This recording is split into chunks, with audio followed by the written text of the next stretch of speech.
Tumawag ng pulong ang kwago. Ang hari ng mga hayop.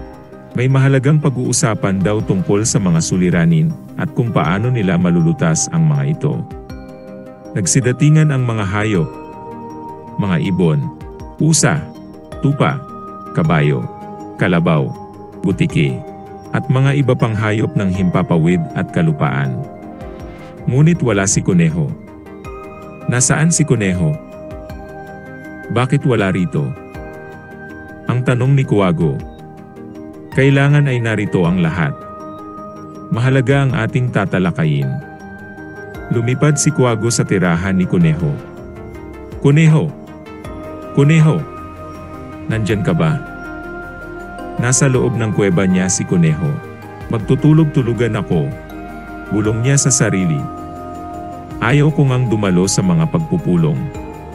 Nababagot ako. Kuneho, sigaw ni Kuwago. Alam kong nariyan ka sa loob. Narinig mo ako. Kapag hindi ka pa lumabas dyan, ay pahahabain ko ang tainga mo. Nagbingi-bingihan pa rin si Kuneho.